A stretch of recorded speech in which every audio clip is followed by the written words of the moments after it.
Go back, I'm here baby waiting for ya. Stop holding on, baby, I just don't wanna lose ya. Assalamualaikum warahmatullahi wabarakatuh. Selamat pagi. Hai, nama saya Aida Fitri Handika, NPM 1838004, S1 Farmasi kelas A dari Universitas Malahayati. Berikut kami akan menjelaskan tugas dari Pak Angga Saputra Yasir, MSI APT, sebagai pengampu mata kuliah interaksi obat tentang ACE inhibitor.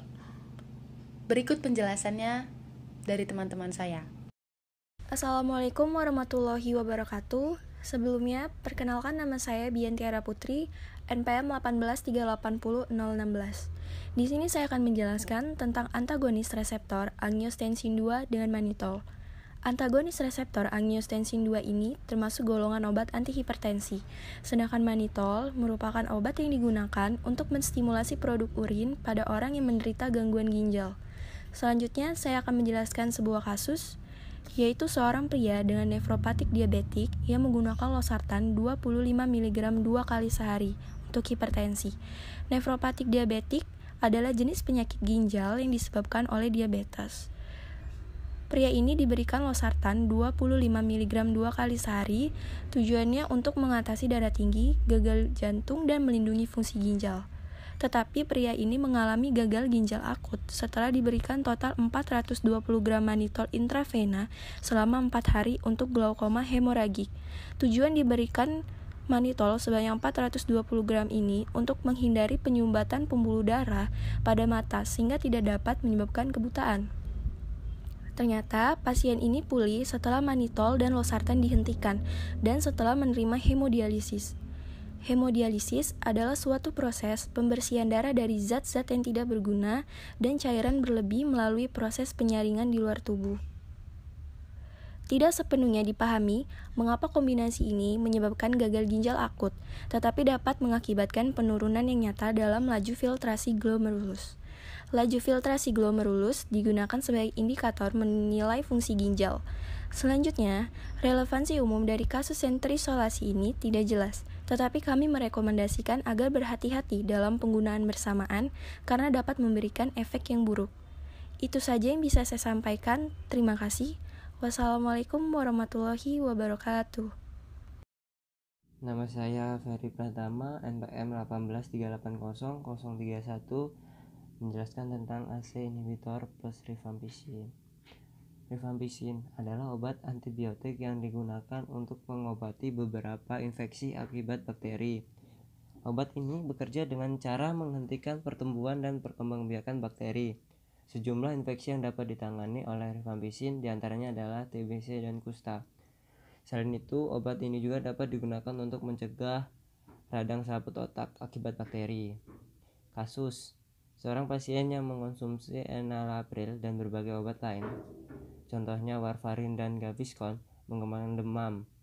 Dia diberi streptomycin, oksitocetracycline, dan rifampicin karena kemungkinan infeksi Bruce Aborts, di mana tekanan darahnya naik dari 164/104 mmHg ke 180/115 mmHg di atas 5 hingga 6 hari berikutnya.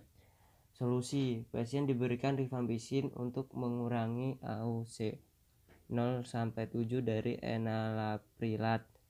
Metabolit aktif enalapril sebesar 31%. Meskipun AUC enalapril tidak berubah, kemudian ada juga tidak mengontrol tekanan darah pada pasien yang memakai rifampicin. Rifampicin dengan spirapril juga dapat menurunkan kadar spirapril dalam plasma dan metabolit aktifnya spiraprilat. Mekanisme interaksi ini tidak jelas karena rifampicin adalah pengindeksi enzim hati yang kuat yang mungkin diperkirakan menyebabkan produksi lebih banyak, bukan lebih sedikit, dari metabolik aktif ini menghambat ACE. Namun, penulis salah satu laporan mendalilkan itu rifampicin mungkin telah meningkatkan hilangnya enalaprilat di urin. Kepentingan umum dari interaksi ini tidak pasti.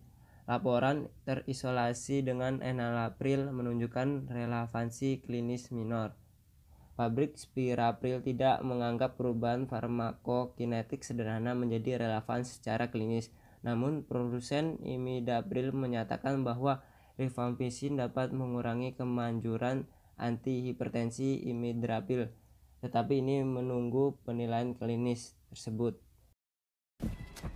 Nama saya Bella Tasya Salsabila, NPM 18380015. Akan menjelaskan tentang ACE inhibitor plus antacid. Antacid adalah obat yang digunakan untuk menetralkan kadar asam di dalam lambung. Kasusnya, pada pasien yang menggunakan obat antacid dengan merek dagang Milanta dapat mengurangi bioavailabilitas fosinopril 20 mg sekitar sepertiga. Jadi penggunaan antacid dapat mempengaruhi farmakokinetik ramiprilat metabolit aktif ramipril. Solusinya, disarankan untuk pasien agar memisahkan pemberian antacid dengan setidaknya 2 jam.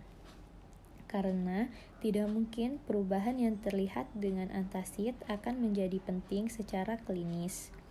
Mekanisme interaksi ini tidak pasti, tetapi tidak mungkin terjadi karena peningkatan pH lambung karena simetidin tidak memiliki efek yang lama.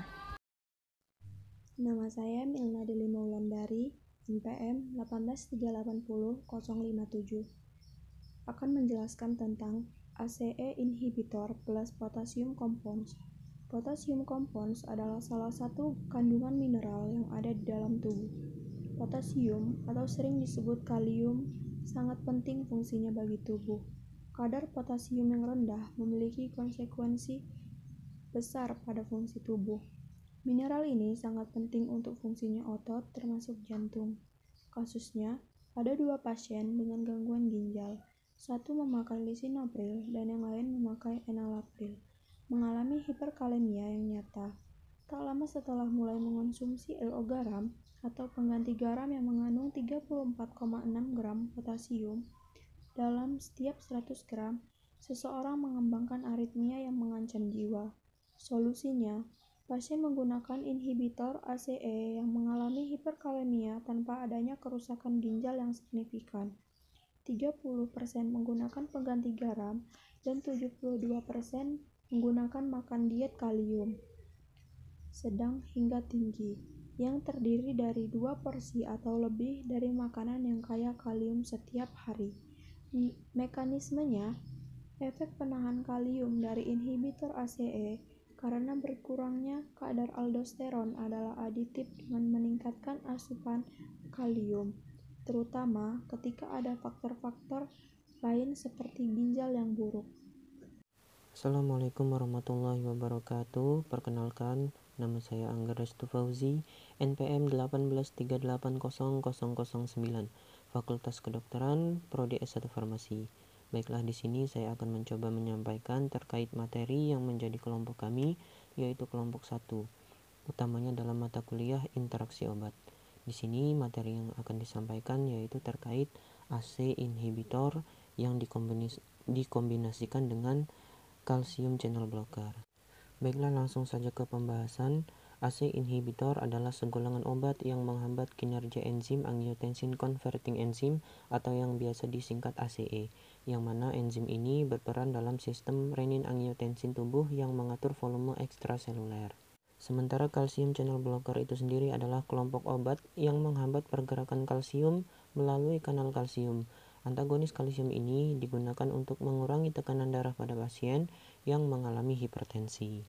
Dari penjelasan ACE inhibitor di atas, yang termasuk dalam volume ekstraseluler itu misalnya plasma darah, limfa, dan cairan jaringan tubuh. Yang mana, sebagai tambahan wawasan, ACE inhibitor ini terkait kuat pada sisi aktif ACE, di mana terjadi kompleks dengan ion Zn dan berinteraksi dengan gugus bermuatan positif dan kantong hidrofobik.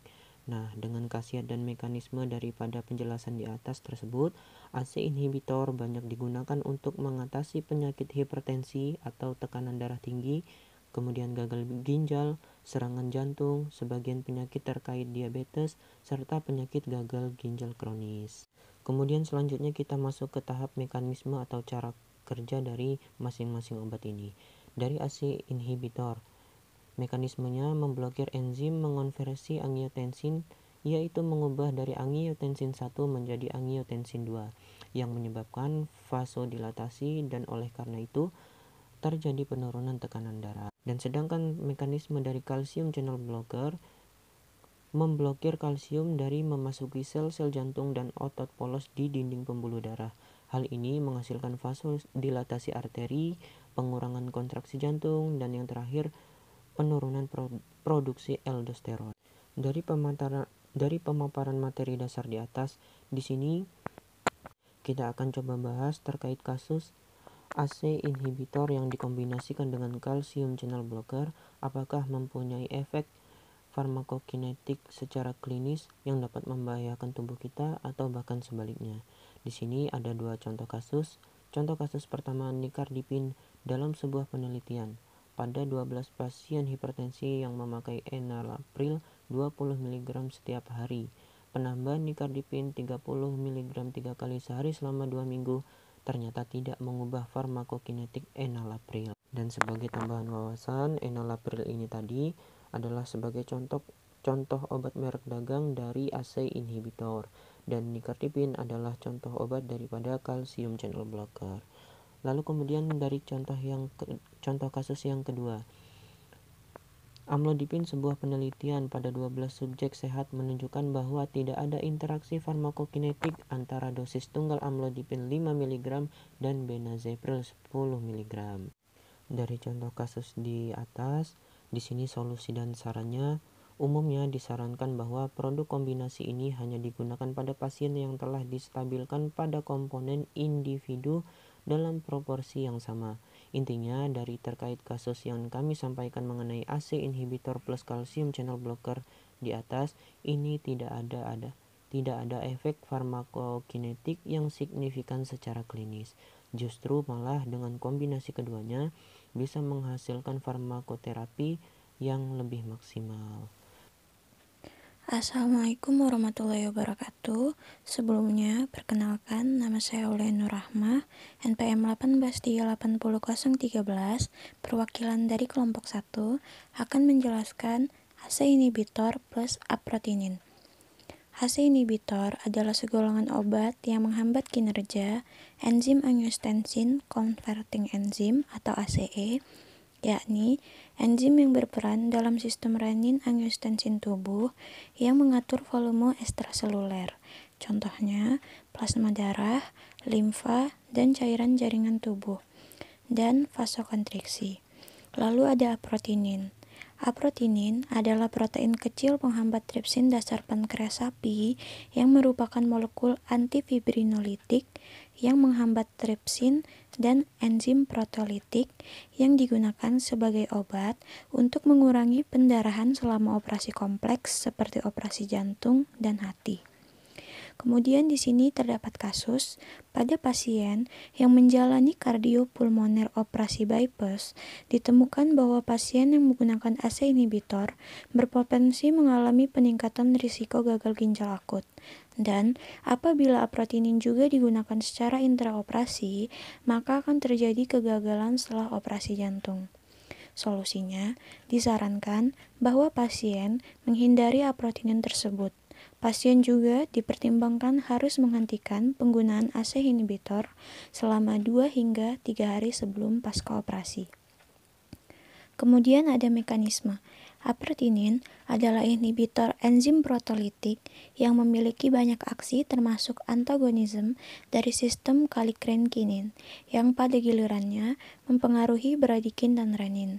Karena itu, diharapkan memiliki kompleks interaksi dengan ACE inhibitor yang juga mempengaruhi protein.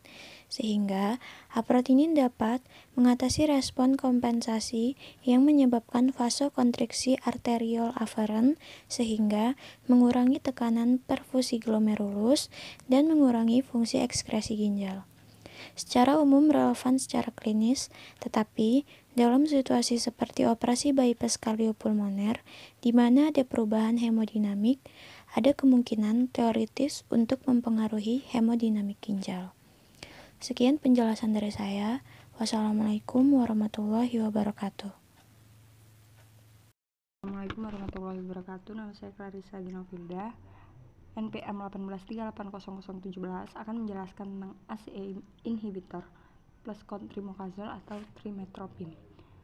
Contrimocazole ini merupakan antibiotik yang dapat digunakan untuk mengobati berbagai infeksi dari bakteri. Nah, kasusnya terdapat pria usia lanjut mengkonsumsi quinapril 20 mg setiap hari untuk hipertensi esensial dan ditemukan memiliki hiperkalemia dan azotemia 20 hari setelah memakai contrimocazole untuk pielonefritis akut ringan. Nah, contrimocazole dan quinapril ini berhenti, sedangkan nifedipine untuk mengontrol tekanan darah. Lalu pasien diberikan dektrosa, insulin, natrium polistiren sulfonat, dan kalsium glukonat. Akan tetapi azotemia dan hiperkalemia itu sembuh lebih dari 36 jam. Lalu untuk solusinya, mungkin bisa disarankan contrimocazole atau trimethoprim harus dihindari pada pasien usia lanjut dengan gangguan gagal ginjal kronis yang menggunakan inhibitor ACE. Dan untuk pasien AIDS, untuk menggunakan nefropati yang digunakan untuk menghentikan inhibitor ACE plus contrimocazole dalam dosis yang tinggi. Nama saya Kennedy Nanda Putra, NPM 18380040. Ingin menjelaskan tentang ACE inhibitor plus cefradin. Cefradin adalah kelompok obat yang disebut cephalosporin antibiotik. Cefradin bekerja dengan cara mematikan bakteri dalam tubuh. Kasus: tidak ada interaksi farmakokinetik yang signifikan secara klinis. Namun pada pasien yang diberi captopril 25 mg dan cefradin 500 mg, satu captopril dan cefradin keduanya diduga diserap jalur transportasi umum oleh transporter peptida usus, sehingga mereka dapat merusak atau menunda penyerapan satu sama lain. Solusi: transporter peptida tidak harus mengontrol penyerapan usus dan reabsorpsi ginjal dari ACE inhibitor, sehingga protein lain atau mekanisme lain mungkin dapat terlibat di dalamnya dan membuat pengangkutan ACE inhibitor intestinal. Demikian penjelasan dari kelompok kami mengenai kasus ACE inhibitor. Apabila ada salah kata, kami mohon maaf. Wassalamualaikum warahmatullahi wabarakatuh.